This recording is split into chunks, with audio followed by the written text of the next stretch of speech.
Today we are talking about top strategies for new managers and leaders. By the end of this video, you will feel more certain, calmer, and way more confident in handling tricky leadership moments.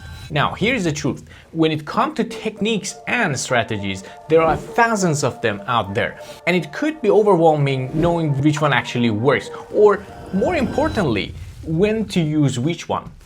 In this video, we are covering strategies 6 to 10. Now, if you haven't watched the first video of this two-part series, you can find the link in the description and watch it after this video. Strategy number 6. Here's a little secret about leadership. Most people ask you a question, they already know the answer, or at least part of it. Now, if you try to sound smart or bluff your way through, they'll feel it, even if they don't call it out. And once someone thinks, that didn't sound right, your credibility starts to slip. And it's really hard to win that back. So yes, people want answer, but more than that, they want confidence that this answer is right. And if it's not, they want to trust that you will help them find the right one. So what do you say when you don't know something? Because, and that's the key, how you say it matters just as much as what you say. Think about it. The difference between I don't know versus that's a great point, let me look into that and get back to you. Feels different, right? Remember this sentence. Your value is about finding answer, not having them immediately. Now, the number one mistake that people make here is they say, I don't know, and then never follow up. That kills trust, especially in high stakes situations like safety issues. I don't know must come with a clear next step and a time frame, something like, let me confirm the details and circle back in 10 minutes.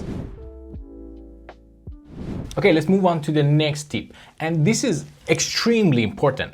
About 70% of managers experience it. I remember when I got my first leadership role. On the outside, I looked confident. On the inside, I thought, who the heck gave me permission to manage people? I'm terrible at this. Sounds familiar? Leadership roles come with fuzzy rules and invisible expectation. So it's completely normal to feel like an imposter. So tip number 7 is, imposter syndrome is normal. Feeling so is normal. You don't have all the skills required to lead people. Here are 5 practical ways I've learned to tackle imposter syndrome directly. Shift the focus. When you hear yourself say, I'm bad at giving feedback, switch it to, I'm not great at giving feedback yet. That one word reminds your brain the skill can grow. 2. Translate the feeling into a skill statement. What exact skill am I missing? For example, instead of I'm bad at giving feedback, tell yourself, aka your brain, I'm learning to structure my feedback so that it doesn't sound negative. 3rd, attach a tiny action. Use the formula skill, micro step, when. For example, watch a 10 minutes video on SPI feedback after lunch tomorrow. And track the small wins. You can keep a screenshot of emails, Slack messages, or notes that show you are doing something right. When you feel doubt, open it and check those screenshots. And the last one, don't wait for someone to tell you you are doing great. Quick reminder, imposter syndrome won't vanish overnight, but these habits turn it into background noise. Still there, but easy to ignore, like elevator music. Badly annoying, but not enough to ruin your day. 8. Translate vague goals into clear actions. Ever had a leader say, let's push harder to hit the quarter? The truth is, vague goals lead to confusion and frustration. Our job as a leader isn't to guess, but actively get clarity from management first, because otherwise you're just up there talking like Biden on a bad day. Look, Here is how you handle it. Ask management rhetorical questions. For example, when you say work harder, what especially would you like us to prioritize? Is there one particular area you see where we can immediately improve? By gently challenging vague instructions, you gain clarity that you can then clearly communicate to your team. If dealing with unclear goals drives you crazy, I made a whole video on exactly how to translate this into something actionable. I link it below. Definitely check it out after this video. All right, let's go to the next strategy/tips. When people help shape the goal, they own it. And ownership is the #1 ingredient of motivation. Now, even if you already have a clear goal from upper management, you can still ask your team, how do we want to get there? What's our version of this?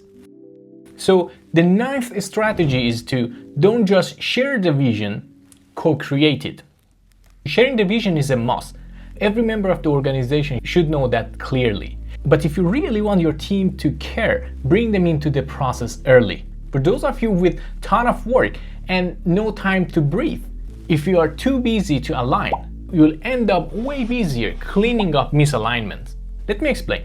When you skip involving your team, you get half-hearted effort. Also, you end up chasing, correcting, explaining, and fixing misunderstandings. Don't you think that takes way more time? Because when people feel heard and included, even just a little, they spot blind spots before they become a problem. They take more ownership, so you don't have to follow up constantly. 10. Manage your own calendar, or it will manage you. I'm spontaneous by nature. I jump in to help, answer questions, join random meetings, and before I know it, my plans for the day are as organized as a spaghetti. And you'll end your day feeling busy, but with nothing important actually done. What helps me is pretty simple. Block prep time before key meetings, just 10-15 minutes to think through what I need to cover or what questions to ask. It makes a huge difference. 2. Set dedicated no interruption blocks. These are time for you as a manager to learn, plan, or do deep work. And without time for that during the day, you'll have to work extra hours without getting compensated. That's it. Now you have all the strategies and you can use them right away. Comment below if you have other strategies that works for you. I'm Sam Levine. Thank you for watching and see you soon.